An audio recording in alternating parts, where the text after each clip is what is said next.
happy Thursday. I have a special morning edition of my Instagram Live for you. I'm actually off to a fun event in Boston for the next couple days, so I figured I'd get this done in the morning because I'm not sure what the afternoon is going to hold. And I'm super excited about this event because it's at a really cool hotel in Boston. It's centered around food and fitness and some drinks. We're doing like a mixology thing tonight. And one of my favorite blog friends is going to be there. She actually hooked me up with this invite. So I get to see Theodora. And if you're a longtime reader, you probably remember Theodora. I spent so much time in New York City with her. We had the best time together running and eating bagels and drinking beer. And I don't even know. We were just ridiculous together. And then I got pregnant and had a baby, and it wasn't so easy to jump on a bus and, go down to New York City all the time. So we have not seen each other in 4 years. So this is going to be quite the epic reunion. So follow along on Instagram stories. I'll be sharing, everything that we're doing. We're doing some fitnessy things, food things, exploring the city and seeing, what the hotel has to offer and all that. So I'm super pumped. But right after I do this, I'm going into the city. So that's why this is early. So I have a short-ish list of questions because I kind of got to move through this today. But I'm going to talk about staying on track during the weekends. I get that question all the time and got it from a few of you guys yesterday and throughout the week. So I'll talk about that. My favorite safer deodorant. My favorite hair products. I get a lot of hair questions, although I probably should have done something more with my hair today. And then how we discipline Quinn. So that's going to be a tricky one. Save that for last because, if you're a parent, you're always doing it wrong.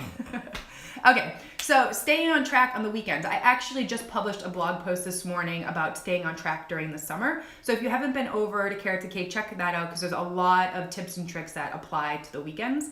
And I would say my biggest tip is not necessarily sticking to the weekend, but staying on track as much as possible during the week. So on the weekend, you can loosen it up a little bit and have fun and have some splurges and enjoy yourself. Because honestly, if you're thinking about the weekend, for me, I pretty much stay on track Sunday to Friday afternoon, and then Friday night and Saturday, I just do my thing. I don't track macros. I'm, conscious of my choices and things like that, but I don't make myself crazy. I just enjoy, because life is about enjoying your food and having fun and being social and not being stuck to MyFitnessPal all day long. But my point was, basically from Friday night to Saturday, that's about 4 meals and a couple snacks in there. During the week, it's 17 meals. So, those meals are the ones that I try to stay on track, eat as healthy as possible. Obviously, if like a Thursday night happy hour pops up or something like that, I'll fit that into my day. But I mostly stay on track, and then, those few meals on the weekend, it's fine. You can just, have fun and enjoy yourself. I don't think you need to be 100% perfect all the time. I think you can balance your choices and still live a healthy life. And if you have, weight loss goals, fitness goals, things like that, they can all work in without making yourself crazy. As far as the weekend, sorry, I'm getting a little sidetracked. But as far as the weekend goes, if I am trying to, pay attention to things, I, make my breakfast and my lunch and my snack pretty protein and veggie heavy. So I can kind of free up room for the splurges later as far as carbs and fat go, especially when it comes to alcohol.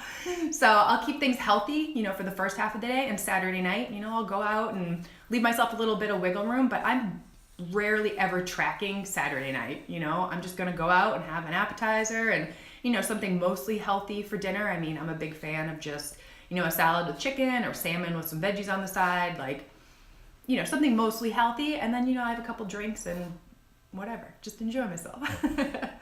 And then also as far as the drinking goes, I'm big on just kind of setting some parameters.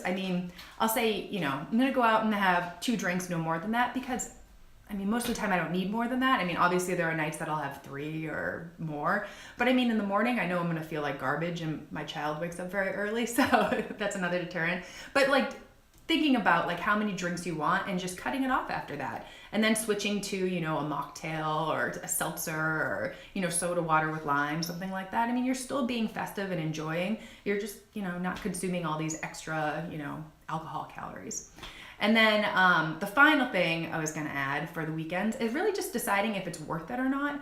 I mean, I'm sure you've gone to so many parties and they have chips and salsa and, you know, Doritos and that type of stuff. And you've probably had that stuff a million times. It's good, but it's not like the best thing there. But I mean, if it's like a birthday party and there's birthday cake, or there's some sort of like signature cocktail that you really want to try, I mean, go for the stuff that's like really worth it and just enjoy it. And then skip all the other stuff that's like, you know, like you can have chips and salsa whenever. I mean, I don't know. I like tortilla chips a whole lot, especially guacamole, but I've had it a million times. I don't need to have it all the time. So those are my main tips for keeping it together and staying on track on the weekend. I mean, obviously, if you have, you know, specific, you know, weight loss goals and things like that, you could tighten it up a little bit more. But I mean, I'm all about making lifestyle changes. I mean, I don't want to be in a diet for the rest of my life. You know what I mean? Like I'm happy to track macros and balancing my choices, but I don't want to feel like I'm on a diet forever and ever, you know? So that's how I deal with weekends. And then my favorite safer deodorants. This is a good question because I'm actually have been in the market for a little bit and I have props. So I bought this one from Primally Pure. I heard so many bloggers talk about it. This is like the best deodorant, yada yada. So I bought it. It's great. I really do love it. I like that it's round. It's lasted quite a while. It smells great. Kind of has kind of like a minty taste to it. It's white, but it goes on pretty clear. It's not like getting all over my clothes or anything like that. My only issue with this, it's $20. This thing's $20 and then $5 to get it shipped to your house. So I did it once to see what it was all about. I do like it, but I can't keep spending $25 on deodorant. I mean, it lasted, I don't know, like a month, and there's still a decent amount left, but $25 for deodorant, that's kind of insane. So a couple of my girlfriends, we were talking about deodorant the other day, and they suggested Schmidt's. And so they sell this at Whole Foods. It was actually on sale for $10. So I just got this. I haven't tried it. I don't really know much about it, but two of my girlfriends use it. They both said they really like it. This is lavender and sage. They have all sorts of scents, and then they have one that doesn't have a scent at all. So I'll report back, but I mean, $10, $25 with shipping. So I don't know. This is really awesome, but it's expensive. And the next question related to beauty products. So people have cut this question a lot. How do I get my hair so smooth? And I think that might be a little bit genetics. I don't know. But I use just a good conditioner that I wrote about in a blog post tomorrow. It's not Beauty Counter. It's a different one that one of my hairstylist friends told me about. It's called Puracy, and I got it on Amazon. It's like pretty thick, and it makes it like nice and soft and nice. But anyways, it's in a blog post tomorrow, so if you want the details, check that out. And then I just used this hair volumizer from Beauty Counter, and then this stuff called Magic Hairspray that, if you remember Dave and Marie from back in the day, Marie suggested it, I don't even know, a good 10 years ago, and I use it all the time. And it's just kind of like a finishing spray. It's like, I don't even know what's in it, but it makes your hair really soft and not frizzy. So I didn't even style my hair today. This is basically air dry situation, but those are my three like favorite go-to products. And then, like I said, you can check out the blog post tomorrow. I mean, I think there was like 5 or 6 products that I use on the regular, but I keep it simple with my hair. I mean, I don't have time for that nonsense. I don't really blow dry my hair either. Maybe like once a week. It's mostly in a ponytail or whatever this is. And then the last question about disciplining Quinn, which I'm like nervous to answer this, but I know. I mean, we've been there. We were at a point where we're like, we don't know what to do with this kid. Like, he's misbehaving, and we don't know what to do. I mean, he's almost 4. I mean, I think it's the age they just, want to be independent and want to do things themselves. And, they just want to show you that they're, autonomous and in charge. So like, I get all that. So my sister-in-law recommended the book, Parenting with Love and Logic. And it's awesome. It's all about helping your kids make smart choices, and if they're not making good choices, giving them consequences. So that's been a lot of our parenting lately, that if Quinn's acting one way, we'll give him 2 choices and he has to choose. And it's basically like giving him control. I mean, like the tantrum thing, we're still trying to figure that out, but again, it's like you can go have a tantrum in your playroom and calm down, and when you're ready, you have the choice to come back and hang out with us. But in the meantime, we don't want you near us in the nicest way possible.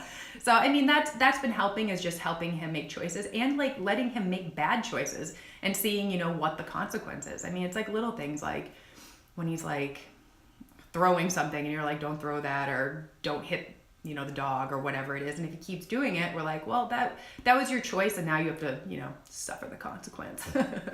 So things like that. But the book is really great, and I mean, it's mostly working. I mean, again, he's almost 4, so sometimes like you try these things and he kind of just does what he wants. So, but love that book. And I was gonna say one more thing. Oh, the food thing. If you watched maybe 2 Instagram lives ago, I talked about his eating thing, and it is so much better. So the Love and Logic book said, you know, set like a timeline. Say, you know, this is a time for dinner. We're gonna eat, and if you're not gonna eat, we're gonna take away your food and pack it up, and you know, that's it for the night. You can't eat till breakfast. You know, that's just how it goes. And you empathize with them and say, oh, it stinks. You know, when I don't eat, I'm hungry too. You know. Bummer, dude. So we did that maybe twice, that we took away his food and he had a total meltdown, and you know, you felt like the worst parent ever, like sending your kid to bed hungry. It has not happened since. He has been like awesome. He'll sit at the table, he'll eat. And I mean, granted, some nights he eats more than others, but I mean, at least he's sitting and eating with us, and he knows now. It's just, you know, no more snacks, no more stuff after dinner. Like, this is it. So that has helped. So just wanted to let you guys know how that was going. It's made like all the difference. So yeah, send your kid to bed hungry a few nights. Get him to sit at the table and eat. So yeah, that's it. That's it for my 4 questions. I need to finish packing and probably do something with my hair. And I'm going to be going into the city for this cool event. So, you know, follow along on Instagram stories. And then if you have questions, you know, send them my way for next week. I do have a little stockpile. I've been keeping track. So if you didn't get your question answered today, I have not forgot. I've been writing them all down. So thank you for tuning in for this episode. And yeah, I'll see you guys next week.